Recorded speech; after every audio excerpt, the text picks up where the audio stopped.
Belarus is on fire. The country once called Europe's last dictatorship is now facing an unprecedented revolt.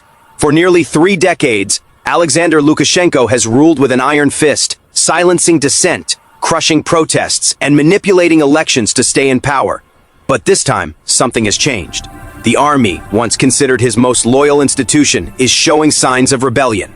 Videos circulating online show soldiers laying down their weapons, removing their insignias, and marching side by side with protesters. For the first time in Belarusian history, the state's own defenders are joining the people they were meant to suppress. The revolt began quietly, with peaceful demonstrations in Minsk. Thousands took to the streets after reports surfaced of soldiers refusing to open fire on unarmed civilians. Within days, protests spread like wildfire across the country. Cities like Brest, Grodno, and Gomel turned into battlegrounds between angry civilians and loyalist police forces. The red and green flags of Lukashenko's regime were torn down and replaced by the old white-red-white banners of a free Belarus. The air filled with chants for liberty, while armored vehicles rolled through empty streets. Inside the presidential palace, Lukashenko's control is slipping. His closest advisors are divided, some urging negotiation, others demanding brutal crackdowns. Intelligence reports leaked to Western media show that Lukashenko has called for urgent help from Moscow, requesting Russian special units to protect his regime. But this time, even Russia seems hesitant. The Kremlin is already overextended with its war in Ukraine, facing international sanctions and domestic discontent. Supporting another crumbling dictatorship may be too costly, even for Putin. Meanwhile, the streets tell a different story. Ordinary Belarusians, who once feared even whispering against the government, are now united in open defiance. Young students, workers, and former police officers have formed spontaneous defense groups to protect neighborhoods from security raids. Social media, once tightly controlled, is flooded with real-time videos of resistance. Telegram channels and VPN networks have become the new lifelines of communication. The internet shutdowns that used to silence people now fail to stop the message from spreading. The people of Belarus have learned how to fight with information instead of weapons. But this revolt is not just about politics, it's about decades of frustration boiling over. The average Belarusian has lived under economic hardship, corruption, and fear for far too long. Prices have risen sharply, wages have stagnated, and freedom has always been a distant dream. The younger generation, raised in the shadow of dictatorship, is no longer afraid of the system that once controlled their parents. They are fearless, determined, and ready to risk everything for change. Across Minsk, murals appear overnight carrying messages like "Freedom is near, and this time, we do not stop."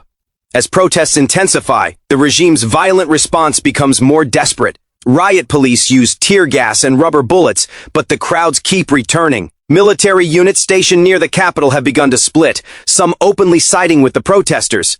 Reports claim that the 5th Mechanized Brigade in Grodno refused to follow orders to disperse demonstrators. Soldiers instead stood guard to protect civilians from police brutality.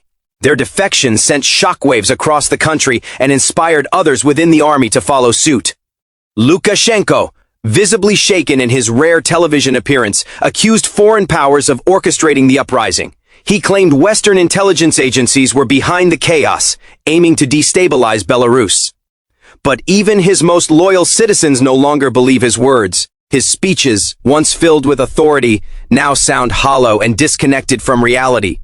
The old tactics of blaming outsiders are no longer working in a world where everyone can see the truth with their own eyes through the screens of their phones.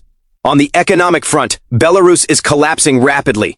The national currency has lost nearly a third of its value in just 1 week. Banks are imposing withdrawal limits, and international investors are pulling out. Major industries, especially those linked to Russian trade, have shut down temporarily. Fuel shortages and power cuts are spreading in several regions. Yet despite the hardship, morale among the people remains high. For many, this is the price of freedom, and they are willing to pay it. Internationally, reactions are divided. The European Union has condemned Lukashenko's violent crackdown and called for immediate dialogue. Poland and Lithuania, both neighboring nations, are preparing for a massive influx of refugees. NATO forces have been put on alert along the eastern borders, not to intervene, but to monitor any Russian military movement. Meanwhile, Moscow is closely watching the chaos, weighing its options. If Belarus falls into the hands of a democratic movement, it could inspire similar revolts within Russia itself. A nightmare scenario for the Kremlin. The world's media are now calling this the most serious internal crisis in Belarus since the fall of the Soviet Union.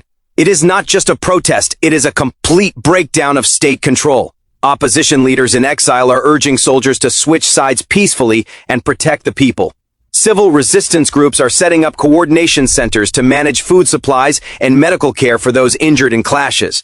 The movement is organized, resilient, and determined to stay peaceful despite the violence from the regime.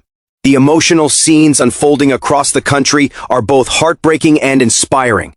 Mothers standing between protesters and soldiers, begging both sides to stop the bloodshed. Priests offering shelter inside churches to those fleeing tear gas. Entire families coming out at night, waving flags and singing national songs that were once banned. The people of Belarus are rediscovering their voice, their courage, and their identity. Analysts believe Lukashenko's regime is entering its final phase. When the loyalty of the army cracks, a dictatorship has little left to stand on.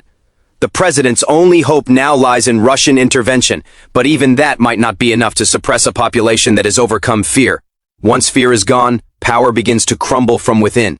Belarus is at a turning point, and the coming days will decide whether it transitions to democracy or falls into chaos. Every revolution has a cost. Already, dozens of civilians are reported dead, hundreds injured, and thousands detained.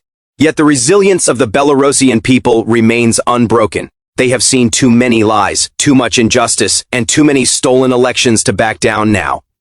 Across social media, one message keeps spreading: we started this together, we will finish this together.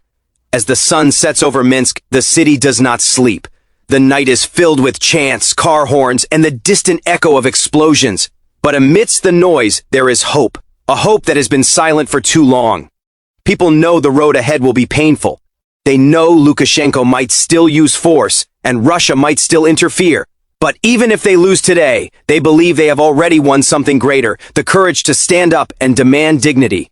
In a world divided by politics and power, Belarus has become a symbol of resistance. Ordinary men and women standing against tanks, speaking truth to power, and proving that even the strongest dictatorships can fall when the people unite. What happens next will shape not only the future of Belarus, but also the balance of power across Eastern Europe. The uprising in Belarus is no longer just about one man or one regime. It is about reclaiming identity, restoring freedom, and rewriting history. Whether Lukashenko falls tomorrow or fights for months, the spirit of revolt has already spread too deep to be extinguished. The people have seen what is possible, and no amount of fear can erase that vision. The fate of Belarus now hangs in a delicate balance. The next few days may decide if the country emerges as a new democracy or descends into another phase of repression. But whatever the outcome, one truth stands clear. Belarus will never be the same again. The world is watching, and history is unfolding before our eyes, as an entire nation fights not just for power, but for its soul.